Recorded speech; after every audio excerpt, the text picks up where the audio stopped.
पिता और पुत्र और पवित्र आत्मा के नाम पर आमीन। सबको जय यीशु।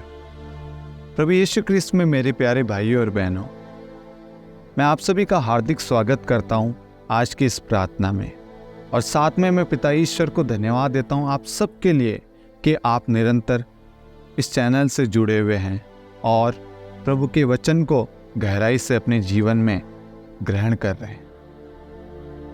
प्रभु ने हमारे जीवन में बहुतायत में कार्य किया है, हमें दिन प्रतिदिन सुरक्षित रखता है और हमें हमारी हर एक ज़रूरतों को पूरी करता है, हमें बुराई से अच्छाई की ओर ले जाता है, हमें एक नया दिन देखने के लिए, एक नया जीवन देने का ईश्वर ने अवसर दिया है।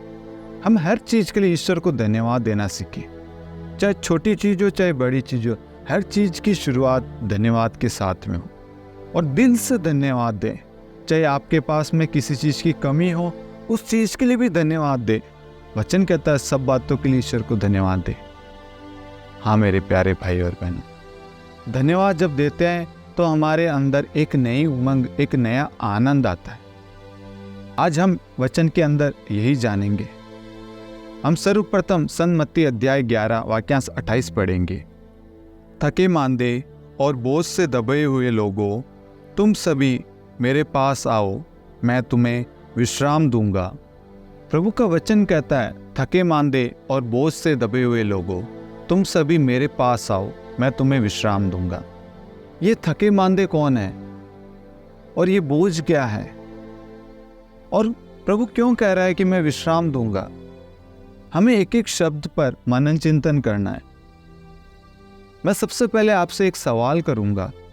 आपको कोई कहता है तुम मेरे पास आओ, मैं तुम्हें विश्राम दूंगा, मैं तुम्हारी परेशानियों को अपने ऊपर ले लूंगा और तुम्हें शांति दूंगा, तुम्हें मुक्ति दूंगा, कोई कहता है आपसे? नहीं। सिर्फ हमें यीशु मसीह, हमारा ईश्वर हमसे कहता है कि बेटा और बेटी तुम सब मेरे पास आओ। अपनी परेशानियों को लेकर, अपनी बीमारियों को लेकर, अपनी कमजोरियों को लेकर, अपनी अच्छाई बुराई को लेकर, सब चीज़ों को लेकर हमें ईश्वर के पास में जाना है। चाहे वह परेशानी बड़ी क्यों ना हो या छोटी क्यों ना हो, सब कुछ हमें ईश्वर के समक्ष लेके जाना है। आज हमारे इस वचन को लेने के पीछे एक महत्वपूर्ण कारण है। हम अधिकांश देखते हैं कि आज कलीसिया के अंदर अगर कोई व्यक्ति किसी विश्वासी को, किसी को भी कुछ कह देता है, उनका इंटेंशन वो है या नहीं, लेकिन हम उनके शब्दों को अपने दिल में बैठा देते हैं। हमें बुरा लगता है कि उन्होंने मेरी निंदा की है, उन्होंने मेरा अपमान किया है लोगों के सामने। वो कौन होता है जो मुझे कहने वाला? ये विषय इसलिए हमने लिया है क्योंकि आज ये विषय और ये परेशानी हर जगह फैलती जा रही है। ये क्यों हो रहा है, किस कारण से हो रहा है, ये हमें जानना है।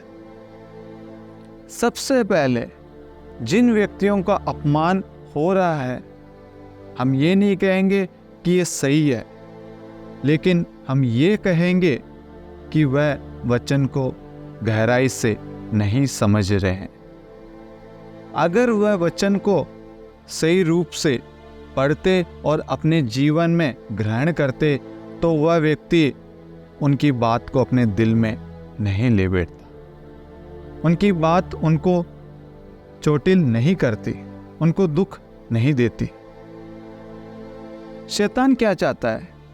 शैतान यही चाहता है कि आप लोग वचन को ना पढ़े, वचन पर ना चले, चर्च में नहीं जाएं, ईश्वर के पवित्र मंदिर को पवित्र ना बनाएं, प्रभु की स्तुति आराधना नहीं करें, जो ईश्वर को जो पहला स्थान देना है वो नहीं दे, प्रभु का आदर नहीं करे।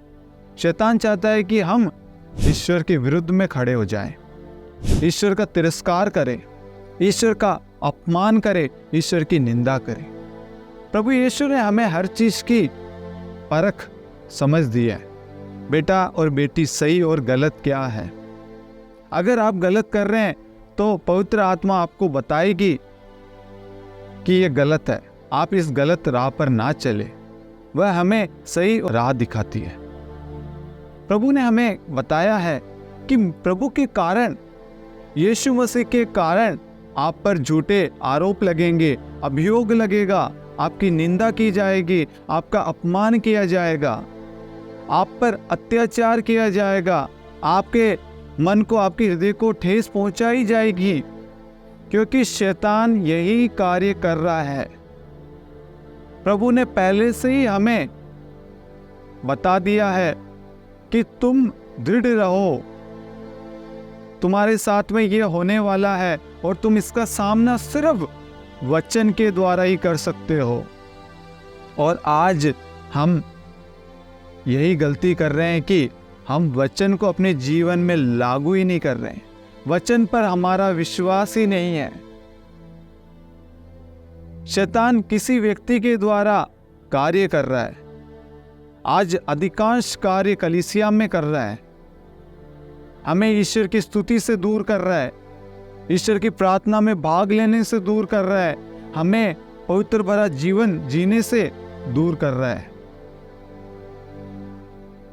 आज हमारे मुख द्वारा, हमारे जीभ द्वारा शैतान कार्य कर रहा है। मैं आपको एक एग्जाम्पल देता हूं। एक परिवार को मैं जानता हूं। परिवार में 5-6 लोग हैं। वह कैथलिक है, लेकिन आज नहीं है। काफी सालों पहले की बात बता रहा हूं आपको। जब उन्हें प्रार्थना की और प्रभु की जरूरत थी, तब उन्हें सब कुछ अच्छा लग रहा था। जब वह प्रभु के मंदिर में गए, प्रार्थना करी, उन्हें सब कुछ अच्छा लगने लग गया। जो पुरोहित जो प्रवचन देता था, वो सब कुछ अच्छा लगता, चाहे उन्हें हिंदी सही ढंग से आती है या नहीं, लेकिन उन्हें उनके प्रवचन में प्रभु की स्मृति और प्रभु की झलक दिखती थी। कुछ समय बाद जब उनके दिमाग में, उनके मन में नकारात्मक ख्याल आने लग गए, उनको किसी व्यक्ति ने कुछ कह दिया था, वह बात उनके मन में बैठ गई और वह चर्च आना छोड़ दिया। धीरे धीरे वह बात पनपती गई, बढ़ती गई। वह पुरोहित को भी गलत लेने लग गए, चर्च को भी गलत लेने लग गए, और वह सब कुछ भूल गए। उस दुख के क्षण में प्रभु ने और प्रभु के प्रचारकों ने और प्रभु के दूत ने, प्रभु के दासों ने जो उनकी सहायता की, वह सब कुछ भूल गए, और जिसकी वजह से उन्होंने कलीसिया को छोड़ दिया। उन्होंने जो कलीसिया को छोड़ा, साथ में हर एक व्यक्तियों से उन्होंने नाता तोड़ लिया। फोन करते, फोन नहीं उठाते, हर व्यक्ति से रिश्ता तोड़ दिया। अब आपसे मैं ये पूछना चाहता हूं कि यहां ईश्वर की गलती क्या है? ईश्वर ने आपको चर्च आने से रोका है या ईश्वर ने आपको अपमानित किया है या ईश्वर ने आपको भला बुरा कहा है? हम सोचते नहीं है। हमारे मुख में जो शब्द आते हैं हम बोल देते हैं। प्रभु ने हमें साफ साफ कहा है, बेटा और बेटी, तुम्हारे जीवन में ये सब होगा। मेरे नाम के कारण तुम पर झूठे आरोप लगाए जाएंगे, तुम पर दोष लगाया जाएगा, तुम पर अत्याचार होगा, तुम्हारी निंदा की जाएगी, तुम्हें भरी सभा में अपमानित किया जाएगा, तिरस्कार किया जाएगा। अगर आपने वचन को गहराई से समझा होता तो आप कभी भी कलीसिया को नहीं छोड़ते। और आप ये नहीं समझ पा रहे हैं कि ये सब शैतान करा रहा है। जिस व्यक्ति ने आपको भला बुरा कहा है, आप उसके लिए प्रार्थना कीजिए ना। अगर ऐसे कोई भी व्यक्ति आपको आकर कुछ भी बोल दे और आप चर्च जाना छोड़ देंगे, तो फिर आपका विश्वास क्या है? प्रभु का वचन कहता है, इब्रानियों अध्याय 11 वाक्यांश 6, विश्वास के अभाव में कोई भी ईश्वर का कृपा पात्र नहीं बन सकता। ये साफ साफ हमें दर्शाता है कि हमारा विश्वास कमजोर है, हमारा विश्वास दृढ़ नहीं है, हमारे विश्वास में हम अटल नहीं है। प्रभु ने कहा है, जो तुम्हारा बुरा चाहता है तुम उसके लिए प्रार्थना करो, उनके मन फिराव के लिए, उनके पश्चाताप के लिए आप प्रार्थना करो। एक विश्वासपूर्ण प्रार्थना उस व्यक्ति का जीवन बदल देगी। हमने देखा है कितने सारे नबी हुए हैं, कितने सारे संत हैं, कितने सारे प्रचारक हैं जिनके जीवन में कितनी सारी परेशानी आई है। उन्होंने ईश्वर को प्राथमिकता दी है, ईश्वर पर विश्वास किया है, चाहे उन्हें घर से निकाल दिया गया, चाहे उन्हें भरी सभा में उन पर थूका गया हो, उन्हें अपमानित किया हो, निंदा किया हो, लेकिन उनके मुख से एक भी शब्द नहीं निकला है। वह चर्च आना या कलीसिया आना कभी नहीं छोड़ा है, वह ईश्वर से कभी भी दूर नहीं हुए, क्योंकि ईश्वर प्रेम है। यही ईश्वर आज हमें समझाना चाहता है। आज अधिकांश व्यक्ति दूसरों की बातों का बुरा मानकर चर्च आना छोड़ देते हैं। आपको सबसे पहले ये समझना है, क्या ये ईश्वर ने किया है? कभी नहीं। ईश्वर हमें अपने से दूर नहीं करता है। ईश्वर ने कलवरी क्रूस पर भी हमारे लिए प्रार्थना की है, हे पिता, ये नहीं जानते कि ये क्या कर, इन्हें क्षमा कर। उसने इतना दर्द हमारे लिए सहा, हर एक मार हमारे लिए खाई है। क्या वह हमें अपने प्रेम से, अपनी कृपा से दूर करेगा, अपने मंदिर से दूर करेगा? कभी नहीं। इसलिए ईश्वर आज हमें सन्मार्ग की ओर ले जाना चाहता है और हमें यह दृढ़ विश्वास करना है, चाहे हमारा अपमान किया जाए, चाहे हमारा तिरस्कार हो, चाहे हम पर झूठे आरोप लगे, हमें सर्वप्रथम ईश्वर को अपने जीवन में अधिकार देना है। ईश्वर का वचन कहता है, दृढ़ रहो, प्रभु तुम्हारी ओर से युद्ध करेगा। अपने ऊपर आपको भरोसा रखना है, क्योंकि प्रभु आपके साथ है। और जितने लोग दूसरों की बातें सुनकर कलीसिया छोड़ देते हैं, मैं उन सभी से आग्रह करूंगा, आप वचन को गहराई से समझिए, उसके रहस्यों पर मनन चिंतन कीजिए। अगर आपको वचन समझ में नहीं आ रहा है, आप प्रभु को कहिए, प्रभु अपने आत्मा द्वारा हमें वचन को समझाने की कृपा देगा। आप ईश्वर से ये कहिए ना कि ईश्वर मेरे विश्वास को बढ़ाइए, मेरा दिन प्रतिदिन दैनिक जीवन में मेरा अपमान हो, जिससे मैं सीख सकूं कैसे मैं अटल रहूं। ये एक सौभाग्य की बात है। हमारे विश्वास की परीक्षा यही है। अय्यूब की परीक्षा हुई थी। अय्यूब की क्या गलती थी? शैतान गया ईश्वर के पास में और ईश्वर ने कहा, जो कुछ उसके पास है उसके साथ तू जो चाहे कर सकता है, पर शारीरिक रूप से उसे कोई हानि न पहुंचाना। अय्यूब का विश्वास इधर से उधर भी नहीं हुआ, उसका विश्वास दृढ़ रहा।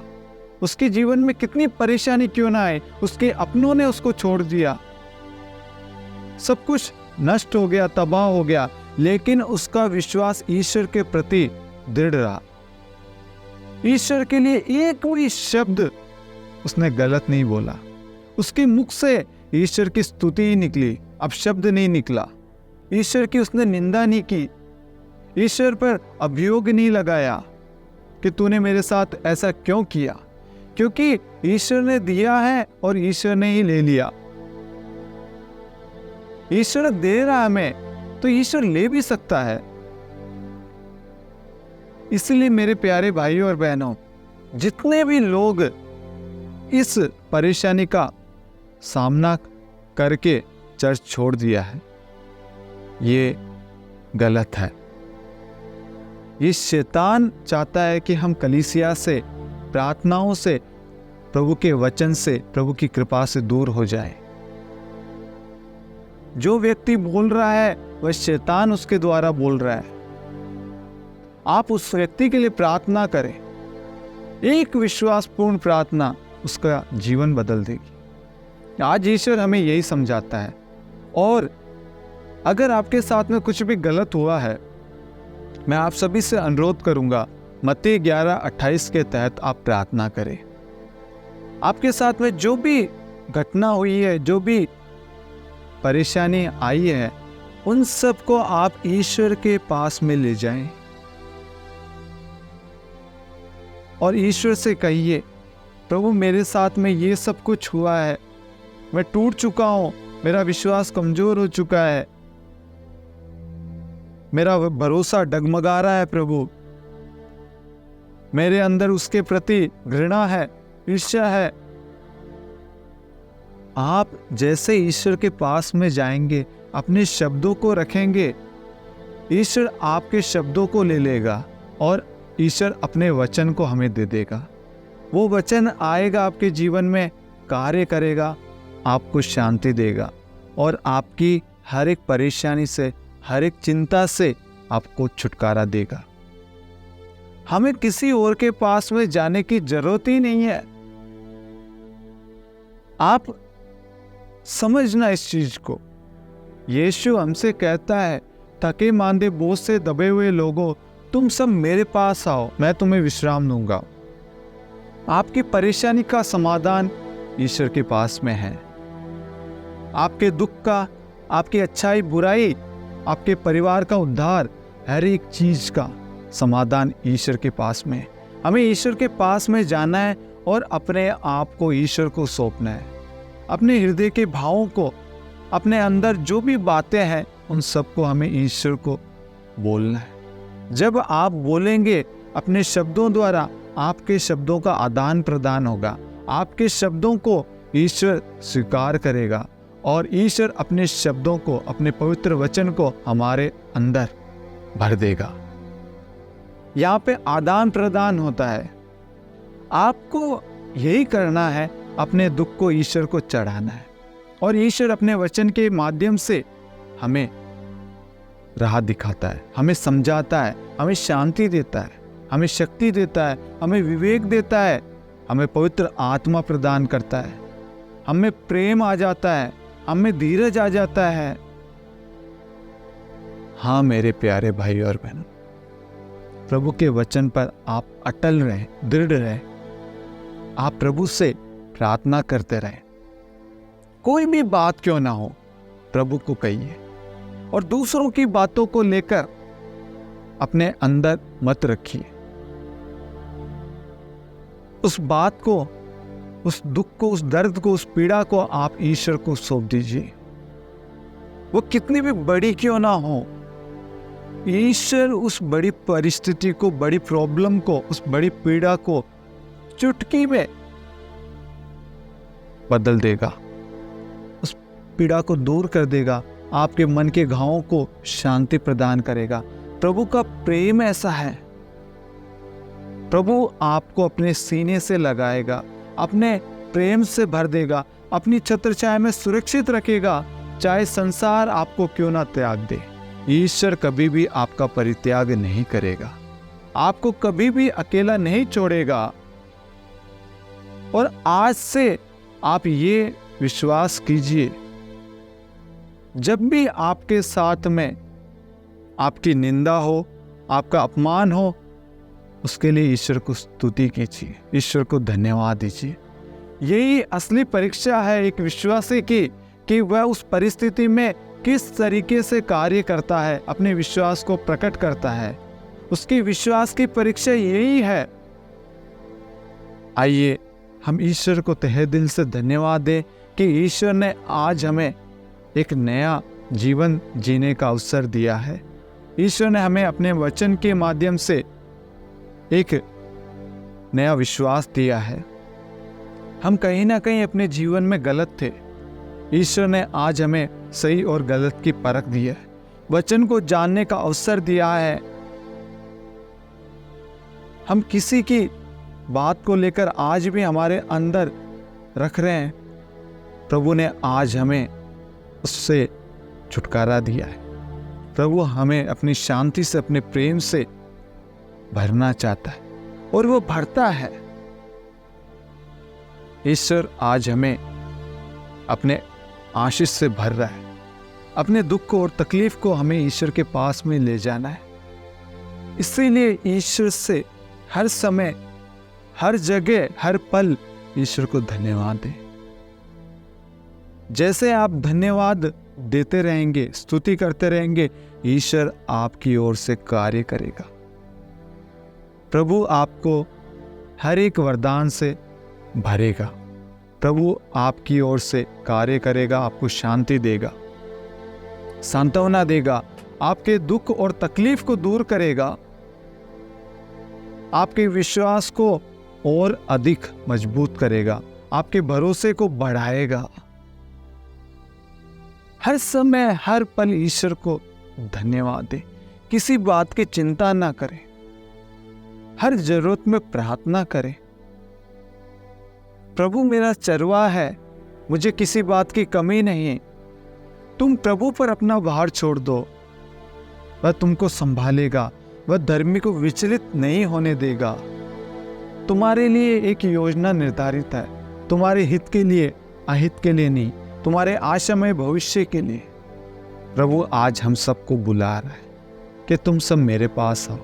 प्रभु हमसे बात करना चाहता है, वह हमें समझाना चाहता है, वह हमारे दुख तकलीफ को दूर करना चाहता है, वह हमें पवित्र आत्मा से भरना चाहता है, हमारी कमजोरियों को दूर करना चाहता है, हमारी बुराइयों को, हमारे व्यभिचार को, प्रलोभन को, ईर्ष्या, बैर, घृणा को, सबको दूर करना चाहता है। आप में नम्रता भरना चाहता है, आप में दया करुणा भरना चाहता है, आप में क्षमा भरना चाहता है, आप में प्रेम का बीज बोना चाहता है, आप में शांति प्रदान करना चाहता है। प्रभु को धन्यवाद दें। जितने भी लोग आज इस वचन को सुन रहे हैं, हम उन सब के लिए ईश्वर को धन्यवाद देते हैं। आज प्रभु आपके जीवन में महान कार्य कर, आज ईश्वर ने हमारे जीवन को बदल दिया है, ये हमारा विश्वास है। स्तुति हो यीशु की महिमा हो, यीशु की आराधना हो। Hallelujah, hallelujah. यीशु धन्यवाद, धन्यवाद यीशु। सबों को जय यीशु।